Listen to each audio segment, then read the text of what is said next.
Good afternoon, a very warm welcome as always to Blakey's Bootroom here on Wales Online. Phil and Nathan in their seats ready to talk all things Bluebirds, and boys, we reflect on the first defeat of the Neil Warnock reign last weekend, obviously against Wigan. Probably the game we thought they were going to win out of all of them, although we did say, to be fair, it was going to be their hardest.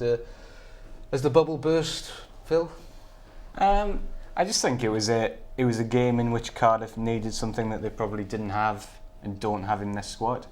The onus was very much on them to go and play. Wigan sat quite deep, and Cardiff just didn't really have the answers. They set pieces, they looked like scoring as they always do. So Bam had one cleared on the line early on, and you did think if Cardiff had got that early goal, I think they would have been very, very comfortable. Wigan didn't have a lot in their locker, but the problem with Cardiff is they've lost so many times at home in the later stages of the game that I think it's just a bit of a psychological thing. You get 70, 75 minutes and it's still 0-0 and everyone's going, oh, you know, here we go again.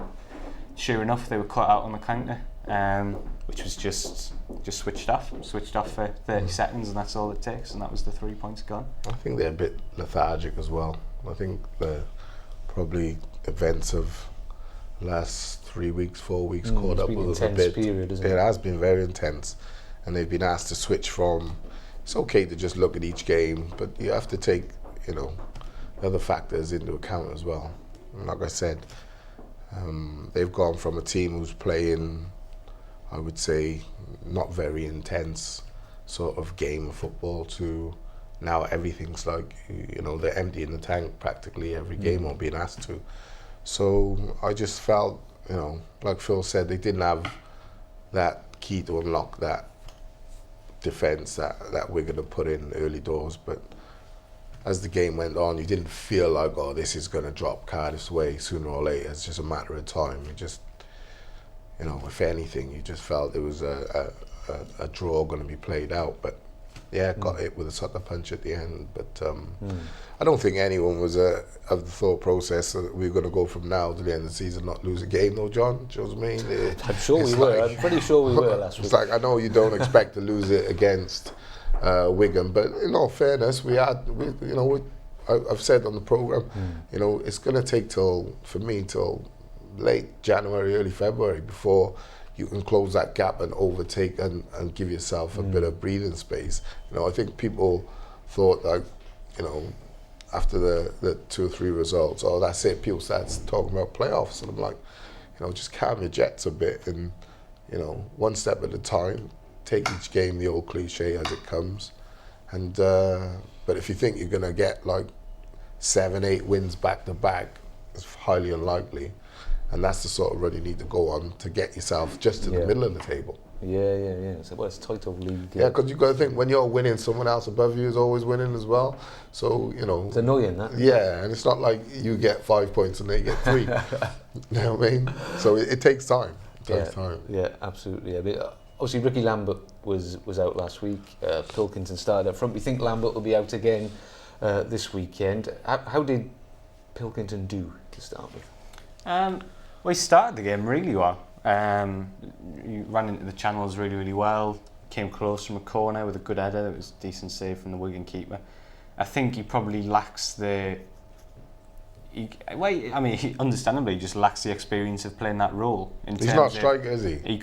He always seems, the decisions always seem to go against him, whereas Lambert always seems to get those decisions. And I think it's just about Lambert knows how to play the defenders, he knows how to work being a striker, you would do, but Pilkington's not a striker. He can fill the gap, but it just shows the lack of depth. Although they had players coming out of their ears, you know what I mean? They probably still got 45 players, but it shows the imbalance in the squad, doesn't it? That you haven't got a recognised striker to play. Okay, there's Shamak, but after Shamak come on against Bristol, was it? I think Sheffield Wednesday. You could see he needs to do a mini pre-season. Well, I could see his touch. His first touch a couple of times went away from him. I seen Warnock say to him, like, get hold of it. But it's one of them. He looked like he's running through treacle at one point, and he come on as a sub. But that's the effects of not having a pre-season base, especially for certain players. So is he genuinely not an option to start Well, this weekend, he was ill last week. I don't think he trained at all in the run up to the Wigan game, which would have just compounded what Blakey was saying. He wouldn't have been in any state. Would have helped him lose a bit of weight, though, eh? Yeah, maybe. I have to say, he did look a bit almost not really sure what he was doing in Cardiff. When He did. It's called. It's looking around a bit. It's first of all, it's trying to get up to the tempo with the game because let's be fair, Wednesday. They got a very good system and they play it well. Especially at that point in the game. They were on top. They were on the back foot as well. Cardiff. The balls are going up to Shamak, and the first person he's encountering is the midfielder coming towards him. So his touch has to be spot on. It isn't going to be just simply because of his lack of fitness. But I'm confident if he gets up to that match fitness, he'll be a good asset. So Pilkington pretty much again this weekend. There is no other. I would have thought so. The only sort of left field option is maybe if you try and go with him as up front, but it's the same thing about Pilkington. You know, he's not a striker, so you're probably going to have the same issues that you'd have with Pilkington. The slight difference would be that Cardiff aren't going to have anywhere near as much as the ball on Saturday. Cardiff are probably going to have 25-30% of the ball, so they might. In a way that Pilkington was playing with his back to goal all the time. Last weekend, you might be able to use him in terms of balls over the top, balls into the channels, which sort of plays to his strengths a little bit more. So I would have thought it would be Pilkington. I can't really see him changing. Yeah. I mean, barring the couple of injuries Neil Warnock's had, he's picked the same team since he's arrived, apart from the one or two enforced changes we've talked about. Is there something that could do with freshening up? Do you think it's time? No, you want to first and foremost, you want to try and strike some consistency in the squad, in the results, in the winning, whatever the way you play. So I understand that. And, if he was doing the opposite, we'd be saying, well, he's not giving the team a chance to settle. Yeah, he can't afford to be. He can't afford to be switching players around left, right, and centre. He's got an 11 which he sees as capable again results, and he's going to stick with it and change one or two. I think that's the best approach, because you need to find some continuity in your play. They're the bottom. Let's be fair. Let's not forget they're still bottom of the table, or practically towards the bottom of the table. So it's it's all hands on deck. Right now, you don't want inconsistency. You do want to be playing the same players if you can. I think the other thing to take into account with that as well is if it was a similar scenario where Cardiff were playing at home to a team sort of near the bottom, and you picked the same team again, you might think a little bit. But Cardiff's next 4 games, I'm sure someone will correct me if I'm wrong, but Newcastle, Huddersfield, Aston Villa, Brighton, I think. Sounds about right. I think you're right. Sounds scary. Which, exactly. I think with those 4 games, when Cardiff played against Bristol City and Sheffield Wednesday, they had a game plan against those teams who had most of the ball that worked well. So I think from Warnock's perspective, the next 4 games, it's going to be almost back to where he started. See, I slightly disagree with Phil. I slightly disagree with the comment statement you just said. It sounds scary. That's knowing someone like Neil Warnock. No, you relish that. You don't get 7 promotions by looking at anything and being intimidated or fearing it. You actually see those 4 games as, right, everyone's going to think, oh, my days, what a nightmare run of games you got there. But if you can convince the players, listen, those are defining in your season. If you win those 4 games, which you're capable of doing, if you win those 4 games, just imagine what it would do for your confidence. You look at someone like, example, last night, slightly off field, Man City against Barcelona. If you see the way they played and how they celebrated after, they're already top of the table, right? Trust me, last night, they went to a different level, psychologically, confidence-wise.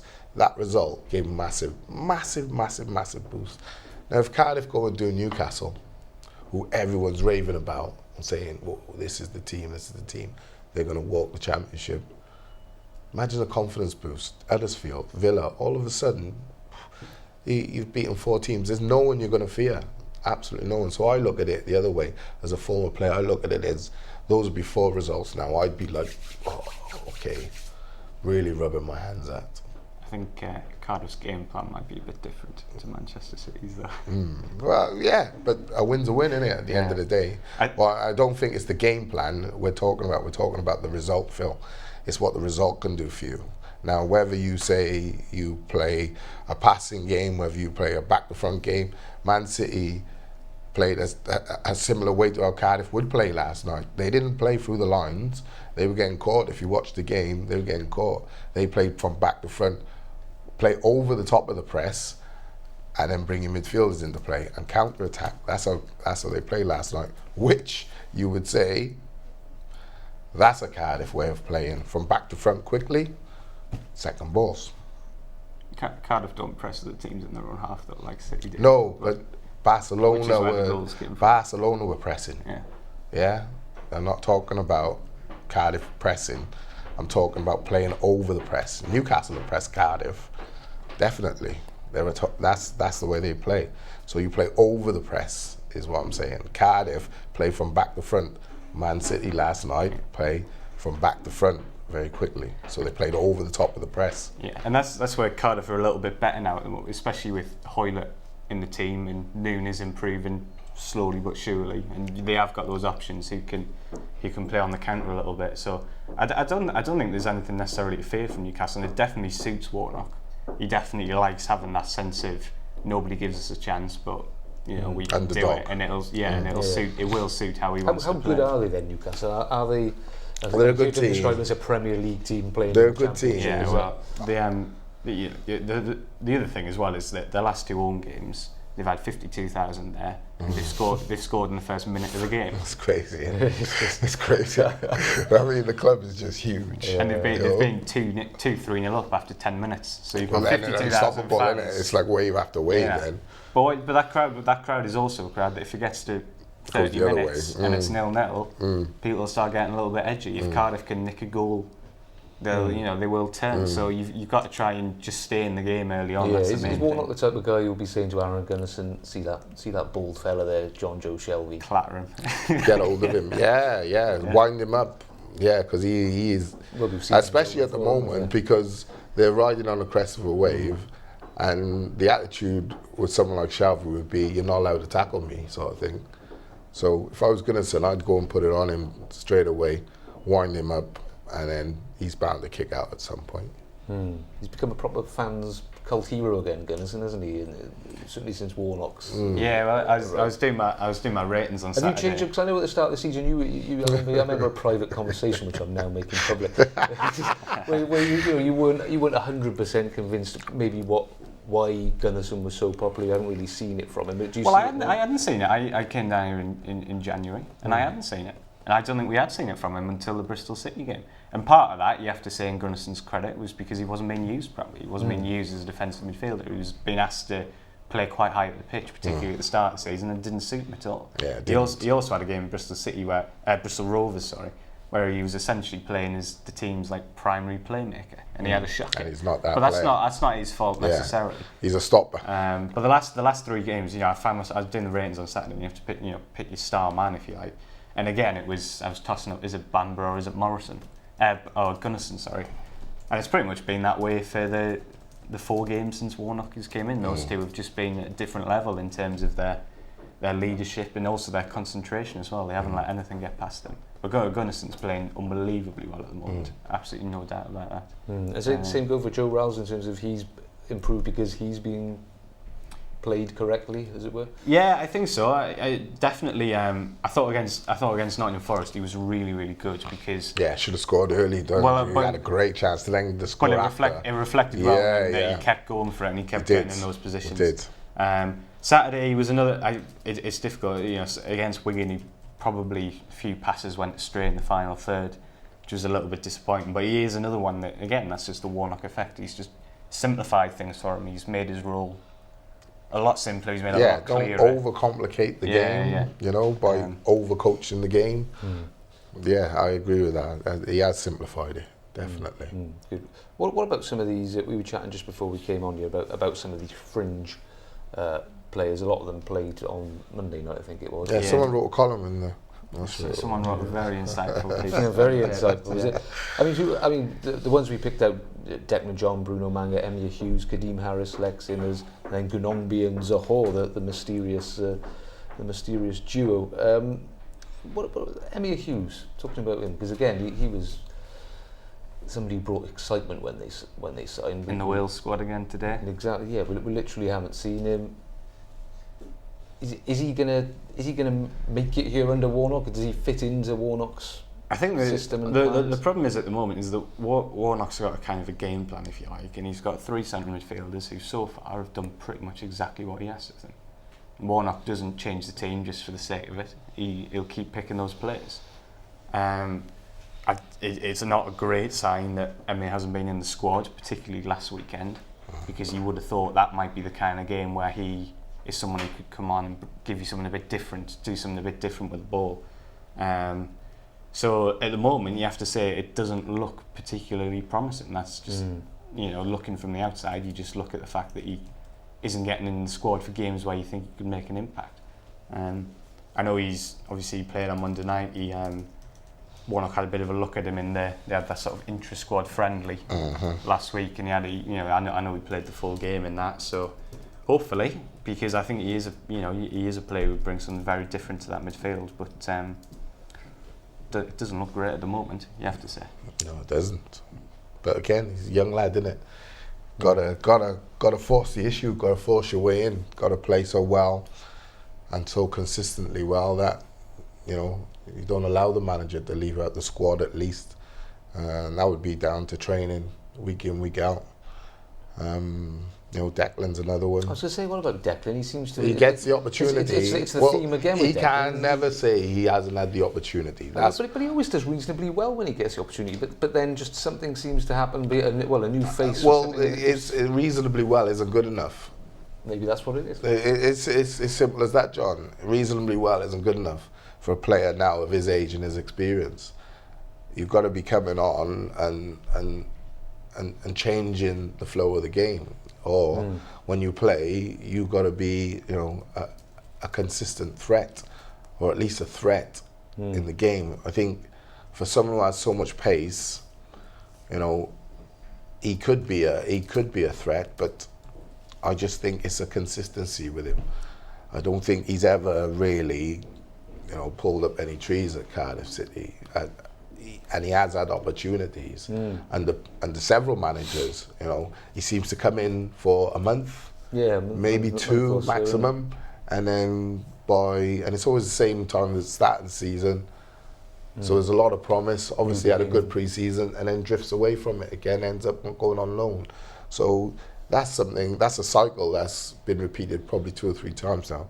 So that, for me, I would say that's down to the player and not the manager. And the same with Emir. You have to, right now, when you're bottom of the league, a manager's going to go with an experienced head over a young lad 9 times out of 10. In order for that to change, that young lad has to be special or playing at a very high consistency level. So he forces the manager, and the manager trust. That's the big thing as well, trust. The manager can rely and trust him to go in and do better than the likes of Riles, Whittingham, Gunnarsson, and the rest. Because Riles is young, he's kept his place, So it's not like Warnock saying young lads won't play. Yeah. You just got, and that's what I say. I think young lads these days are too quick to point the finger and go, I'm not getting an opportunity. But if you're playing at 5, 6 out of 10, why do you think you're going to get an opportunity? You've got to be up at 8, 9, 10s to force that way in. Right. You go and have a good season then you're considered as, right, he's a consistently good player, plays at a 7, 8 every week. Now he's going to play. You've earned the right to play, but you don't get that right off the bat. You have to earn it. I don't think. I think last season it was kind of obvious that he was completely out of the picture, wasn't he? I don't think that's necessarily the case this time round. I think by all accounts he had a bit of a blinder in the game they played last week. I think he kind of, caught Warnock and his backroom staff's eye considerably with that. But the reality is he's third choice left back now. Joe Bennett's come in, He's been very, very good in 4 games. And is he left back or is he a left wing or is he a left wing back? Do you know what I mean? That's another dilemma. Well, whichever position, he's behind Joe Bennett and Keane Richardson, because they can both play those roles as well. Absolutely. So the thing is, Declan's obviously, he's impressed in training the last couple of weeks, which is all he can do. But the reality is he's now third choice left back, I think. I still think he's I don't think he's a full back. See, I wouldn't. Not never, but I would only play him there as a cover if I didn't have anything else. He has to play higher up the field for me, because I don't think defensively he's not that defensive minded. I think by trade he was a winger. Why is he not a winger? Why is he not a winger then? If we're saying his qualities are there, why has somebody decided he's a fullback at some stage? I think because when he was younger, I think a big thing in this country is size and stature and all that, and he was slighter than what he is now. But when he was younger, they put him to left back because they weren't getting enough end product from him, so I'm led to believe, enough end product from him as a winger.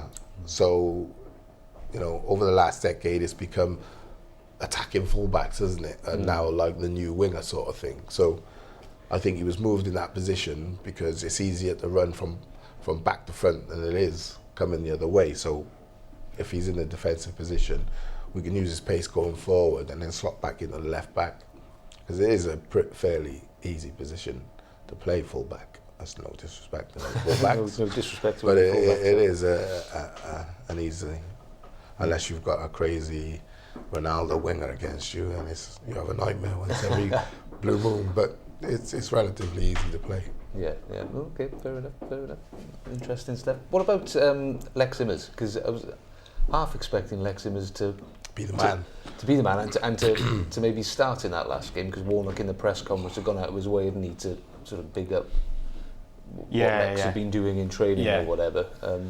I think I definitely, of all the players that we've mentioned and will mention, I think Lex is the one who it's just a matter of time. I think he's not getting in the team at the moment more because of what we said before. Warnock's picked an 11, they've done what they've asked of him. But I think Lex is right there. He's sort of the next man in line. It depends really, because if you play the way that Warnock's playing at the moment in a 4-1 kind of thing, there isn't really a role for him unless he plays as the third centre midfielder. So essentially you could see him coming in for Joe Rose maybe, and being that man who links up between the middle field and strike, which I think he could do. I don't think there's any doubt he's got the brain and the legs to do it, but it's not his best role. His best role is the number 10. So is he then the player who, when Cardiff come back to these home games against your Wiggins and what have you, is he then the guy who comes in and plays off Lambert? Maybe. But he's another one at the moment where the cards, it just hasn't quite fallen for him in terms of the team and the system that Warnock's picking. There isn't an obvious spot for him. It's a luxury position as well in number 10. It is, yeah. You got to have, and you wouldn't say Lex is the type of player who's going to open up doors.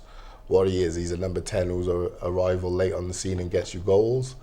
Yeah. So right about now, we just need that solidity, if you like, at the back midfield, and I don't think there's room for that luxury number 10 who isn't a door opener then, isn't going to split a pass for Hoylett. I mean, not saying he can't, he could, I'm sure, but he's not renowned as that type of player. He's come, and his first season what he'd done was kept, arriving at the right time in the box and getting goals, so you'd say he's that type of player. So I don't think, and the lack of pace, playing alongside someone like Lambert, with the lack of pace, it's you need the threat over and beyond the back four of the opposition. So it's a tricky one. Like Phil says, he's in a pretty precarious position at the moment. Having said that, I remember in pre-season when he played as a centre midfielder in a sort of like a 4-3-3, and I interviewed him after the game and I sort of said, it's kind of a different role for you, that. And he kind of just looked at me and said, I've been playing centre midfield in Holland for about 20 years. Yeah. And I just sort of said, fair enough. I was going to say he'd be better in a 3 midfield. Yeah, so he could maybe play that role that Rose has played. That guy who kind of shuffles from midfield to attack. Yeah, potentially. So I think there is definitely a place for Lex Immers at his best, and I do think he'll get the chance. I think he's very much the next. Because if you think about it, Phil, if you did play him in like Whittenham's position, it gives you a whole different dimension. Because he's a wholly different player to Whittingham or Ralls, you know. So he does give you very good options in the midfield 3 or even in midfield 2, because he's big enough and he's physical enough. So, you know, definitely though in a 3, I think you can exchange him for Ralls or Whittingham, but you just keep Gunnarsson at the base of that. Okay. One of the others, Bruno Manga, played the other night. I know we've touched on him before. Yeah. You just Not sure what's happened to Bruno. You're not going to get near Morrison or Bamba's place at the moment. That's the reality. And is then Connolly next in line? Yeah. As things stand. So Bruno out of contract next summer. He'll be away for a month in January. Maybe another player they'll lose who they have no money, and they could have probably got 5 or 6 million for him. Not so long ago. Don't make no sense, does it? Something they got. It's serious. It's something that the club have really got to review. Ken Chu, the chief executive, he should be looking at this situation and saying, right, let this be the last. You know, is this situation beyond saving? Is it the Manga situation? It's not beyond saving because people go through consistency. You know, they have a great year and then they have 3 months where they're not so good and 2 months where they're unbelievable. If you look at someone like Noon hasn't been consistently good. He's been consistently average, but he's maintained a place in the team. Yeah, so someone like Bruno, I don't think he'd let you down. I think what's happened is his performance level dropped. Yeah, quite alarmingly, if you like, because to go from someone who's being touted as a £5 to £10 million player, to now, you're probably 4th choice centre half in the space of a season. That's alarming, mate. So I would say I would want to find out what it is exactly that's going on. But there's no way I'd let a player of that caliber run down to 0 years on his contract and just let him go and off ski, because he's not, put it this way, come August, September next year, it's not going to be a Sol Bamba situation. He's not going to be sat waiting for the phone to ring. He will be either in this country or some other, but he will be picked up definitely. Your greatest fear with Bruno is you see him going to Newcastle, Brighton on a free in the summer, and Chris Hughton turning them into this a worldie. It's the problem is I've written about how brilliant I think Manga is as a centre half and how much quality he's got so many times, but we were calling him for getting back into the team, and he played at Burton and he just had an absolute shocker. He just wasn't there, and that's the difficult thing. But the thing about Bruno is, Sean Morrison was a bit of a doubt for last weekend's game. Connolly was injured as well, so let's say that those two had missed out, Manga would have had to come into the team, and he's got in his locker to go out there and have an absolute stormer, and be absolutely amazing. Potentially he's the best out of the centre halves for me. I'd love to see him and Sol. I'd love to see him and Sol Bamba play together, because actually I think Bruno can play out and pass the ball and what have you. But I would say those two side by side, they could be so formidable. That partnership could be. But hey, like I said about the youngsters, you got to play your way in. Exactly. No position is given. I don't think Bruno's particularly close to getting in at the moment. I don't think. No, I don't. It doesn't look like it, does it? Unless there was an injury crisis. Any inkling if he's been impressing in training or otherwise? I don't know. I don't actually know, to be honest. Is the simple answer with Bruno. All I know is that after every single press conference so far, post-match press conference, Warnock has gone out of his way to say how brilliant Morrison and Bamba were. So those two have got it for the time being.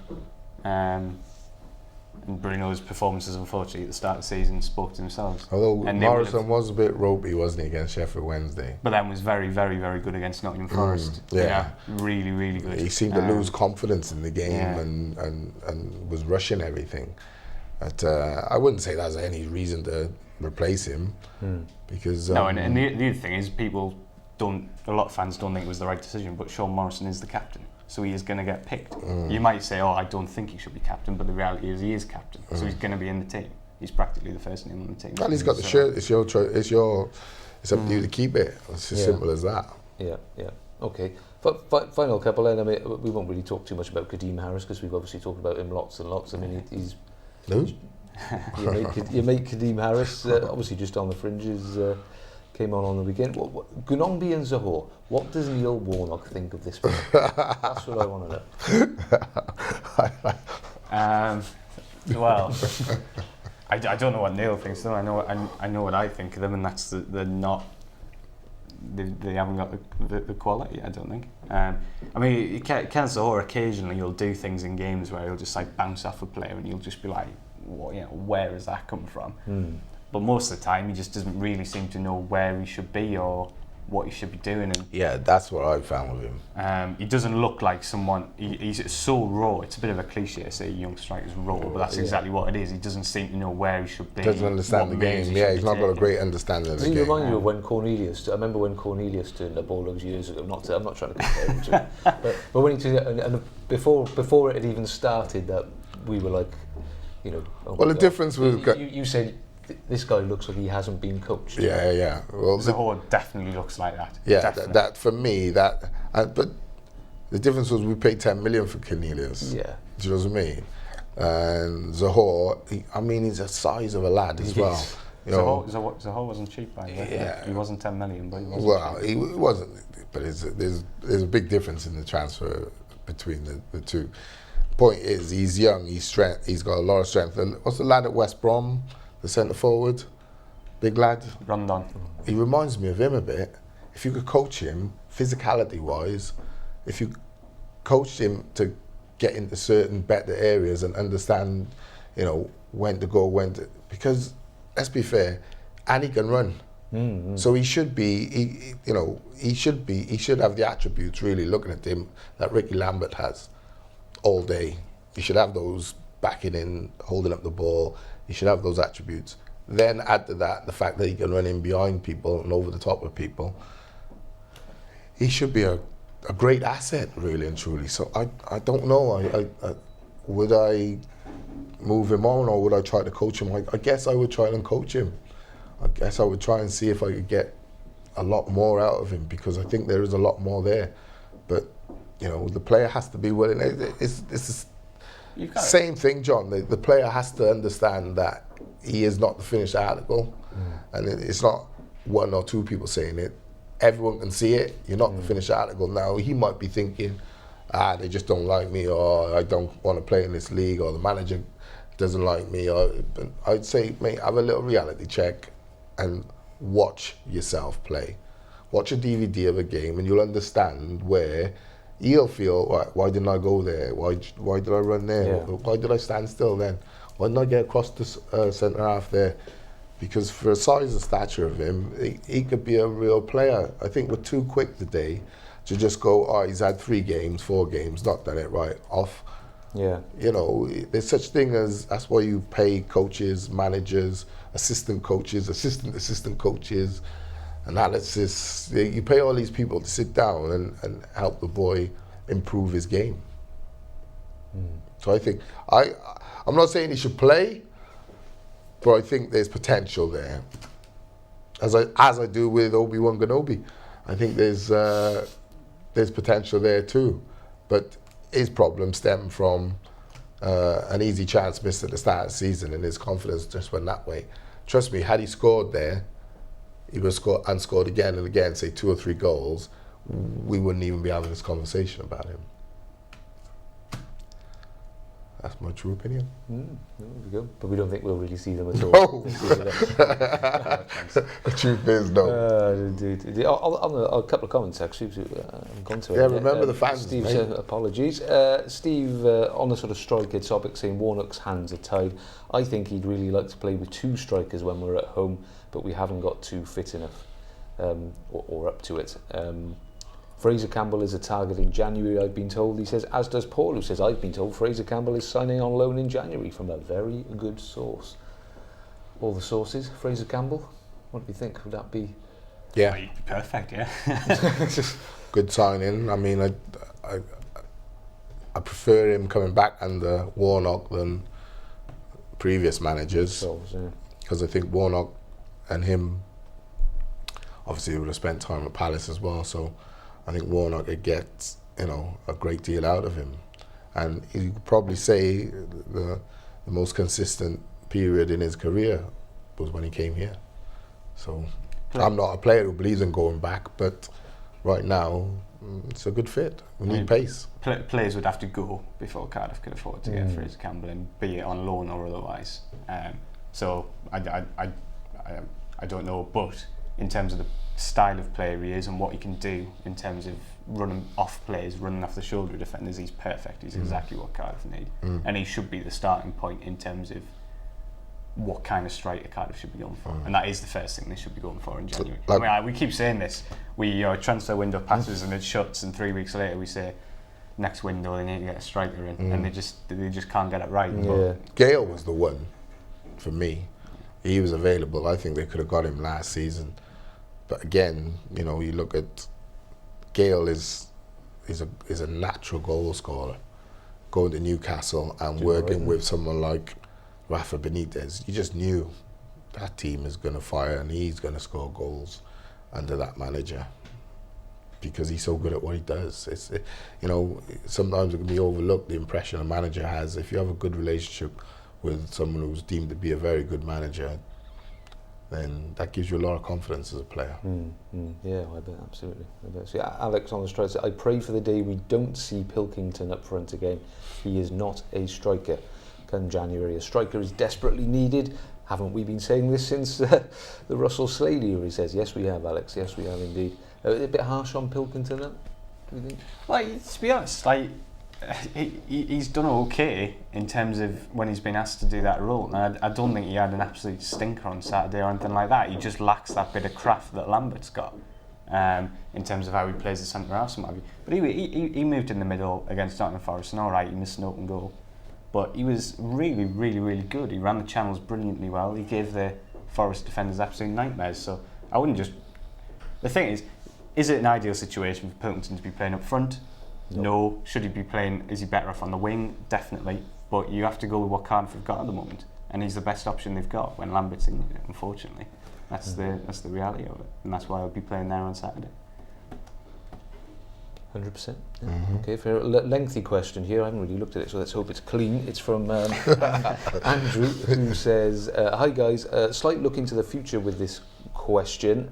Do you see Neil Warnock possibly moving into a director of football role at the club in the future? He's already said himself he's getting towards the end of his career as a hands-on first-team manager. With his contacts and stature in the game, he strikes me as an ideal candidate for the role, hopefully with an up-and-coming manager, a la Craig Bellamy, coming under his wing. Which wouldn't work.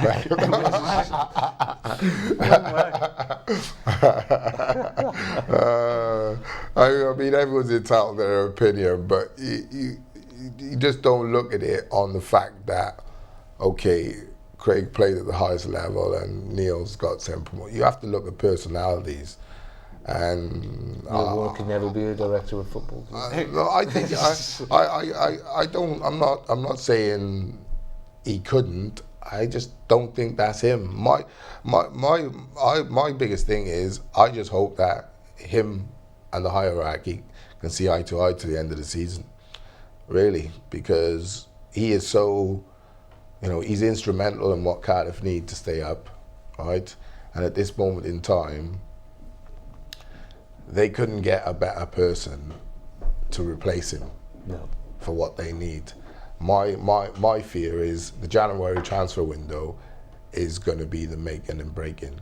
I think if they support him and he gets, not all, but much of what he needs, and that's what it is, whether it's a want or a need, and for me it's what he'll need. And if he gets those things, I could see him perhaps going on and doing another season, perhaps even 18 months, 2 seasons.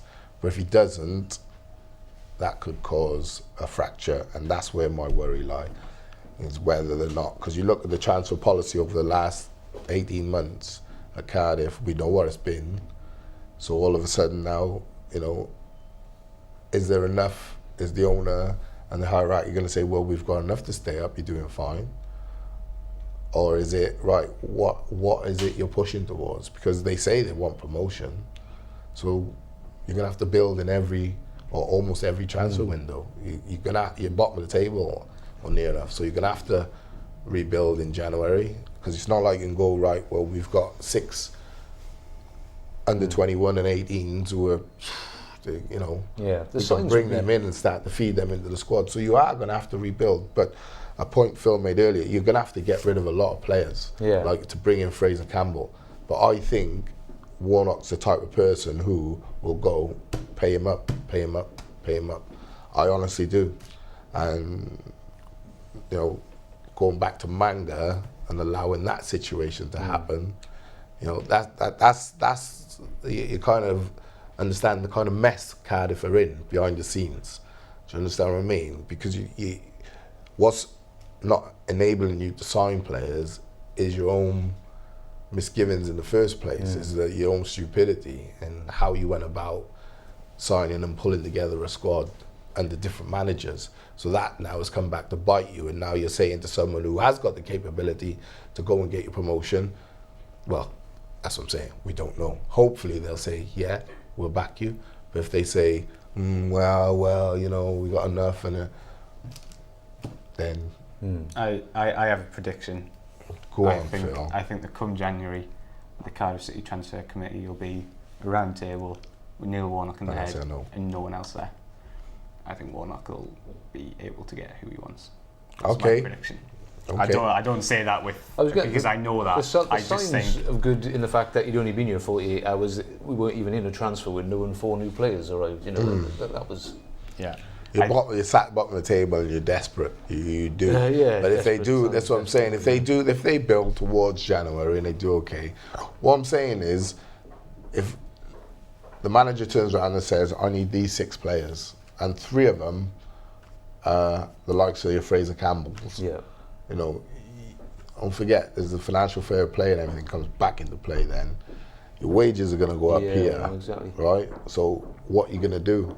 If your wages are going to go up here, you're going to have to cut to balance it. Is Bruno Manga perhaps the key man in January? Well, I wouldn't have thought he's on massive wages, Bruno Manga. I thought he's on. I don't know. I thought he's on more than most there. I would have thought. He's a decent earner. It's difficult, really. I don't know. Would people buy him in January if they know they can get him for free a few months? And also knowing that he's going to be in Africa for 6 weeks. Yeah. So I don't know how that situation is going to pan out really, because why would you buy a player who you can have for free? He can sign a pre-contract in January. Yeah, you never know what can happen there. Yeah, so by the end of January, you'll know Bruno's moving or staying. Well, he's not going to stay, I don't think. There's a lot of variables between now and then. You know, are they going to keep Shamak on? Are they going to keep Richardson on? You know, if they do brilliantly, then you don't need players in those areas. If they don't stay on, then you're badly short again. But I think as long as the wage bill goes down, I do think Warnock will be able to go and get the players who he wants to go and get. That's just a prediction. That's not a fact, but that's just how the impression I get. I'm just thinking how the wage, because they've cut the vast majority of the slack, haven't they now, in terms of those wages? And well, they haven't though, really, because we're sitting looking at a list of 7 or 8 players who can't get in the squad. Yeah, but no, they haven't. If you say high earners, you know, okay, the young lads you might say are not massively high earners, but your likes of Manga, Immers, those people, they're going to be on good wages. They're going to be on decent wages. They might not be the top earners, but they're still going to be on a decent wage. The problem lay with, you know, we're saying, you know, we need to bring people in. We still probably got 45 professionals. The problem is it's been the inconsistency of the transfer policy and the recruitment policy. There hasn't been one. It's just been like this manager comes in, you pick 5 players, 10 players. This manager comes in, okay, you can pick 5 or 10 players. Okay, this manager comes in, you can pick another 5 or 10. There's been no continuity or no thought given to how all these, you know, amalgamate into one good squad. Hence why we're sat here saying 2 years after we first mentioned it, we still need a striker. Still need a striker. Still need a striker. Yeah. So it's and that's what I said last week or the week before. Cardiff now need to look at the whole structure, their strategies going forward. They can leave Warnock to do the business. And like I said, pick off him, take some of his experience on what they need to set up. You know, who is your head of recruitment? and I'm talking right throughout the club. Who is the head of recruitment at junior academy level,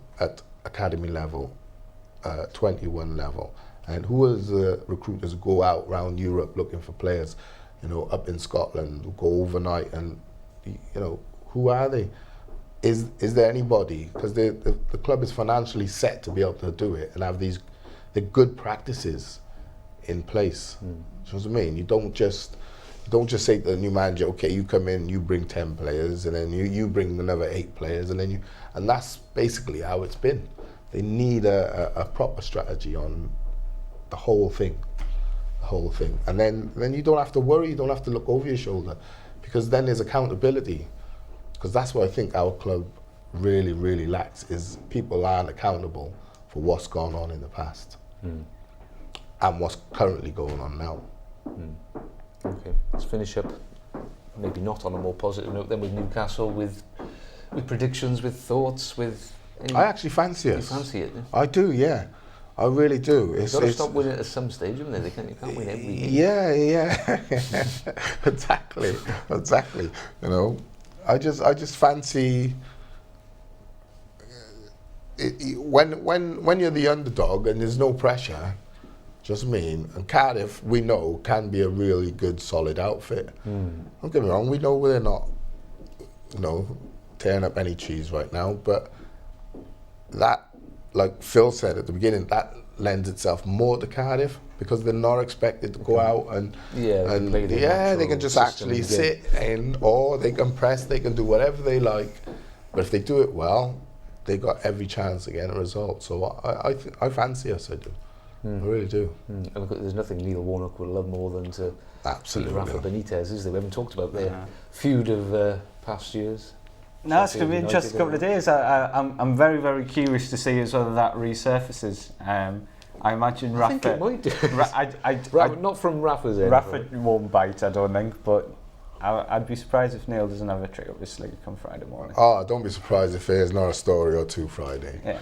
Which gives a little dig or alludes to the past history.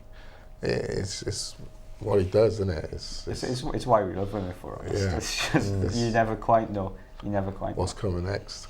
But I fancy. I think it can be a hell of a game.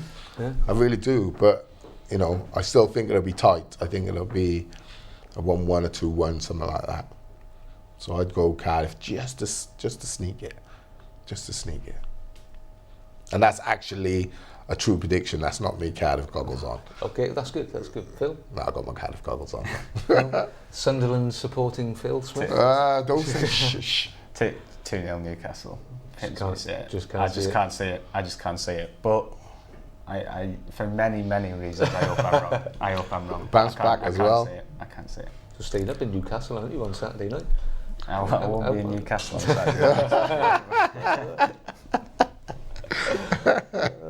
Fair enough. What about Wales? You haven't mentioned Wales. Really quickly, obviously, huge game against Serbia. Massive. It is. I mean, I don't know if we've really probably grasped yet how big it is. It's massive. It's a decisive game almost, isn't it? Yeah. Given the result of... Well, it's almost like you've got to say now, well, we're going to win all our home games. Yeah. It's the away games we've got to look at and say, right, I think we need at least 2 wins away.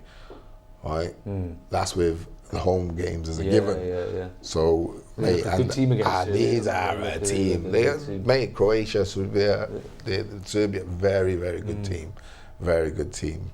And highly technical, very technical players. So they got Ramsey back, Joe Allen in the... That was my next thing. I was going to say, well, with Joe Allen playing the way he's playing, Ramsey coming back, and he's a definite. Bale just signing a new contract at Madrid. It's kind of like Ashley Williams playing well at Everton. They're on a roll. You're thinking to yourself, okay. We're on the World Cup. What's his name at Aston Villa? Chester. Captain now, is he? Has been made captain? Yeah. Captain at Villa. So you think to yourself, okay, there's a lot of that. Individually, a lot of them have had big boosts, like, Ashley Williams, Everton, Chester, captain, Villa, starting to get on a bit of a run. Bale just signed a multi-million-pound contract. Ramsey back playing Champions League back. Hal Robson can't bang it. Yeah, you know what I mean? Joe Allen scoring and setting up Boney 2 goals the other night again. He's just like a pocket rocket, man. I know. He's brilliant. I love him. With him playing like that, He's just unbelievable, isn't he? Unstoppable. I watched Serbia against Ireland right at the start of the group as well when Ireland went out to Serbia. And Ireland chucked that away. It finished 2-2, but Ireland should have won that 3-4. They should have done. You're so right. Yeah. Serbia have got some really good players. Tadic is a hell of a player, but you know, Wales with their quality. Yeah, Tadic, he's not a Bale, is he? They can easily win that game. Ireland should have beaten them in their own backyards, and Ireland have not got anywhere near the quality on the ball that Wales have got. And sometimes it's the two teams. You know, they would lend themselves better to us than another opposition. So fingers crossed, mate. Fingers crossed. Fingers crossed. But Absolutely. yeah, I fancy us. But it's going to be tricky. Okay, thanks, chaps. We'll leave it there. Thank you for all your comments throughout the show. Live coverage, of course, of the Newcastle game on the weekend here on Wales Online, and of course the Wales game next week on the 12th. We will see you next week. Take care. Boom.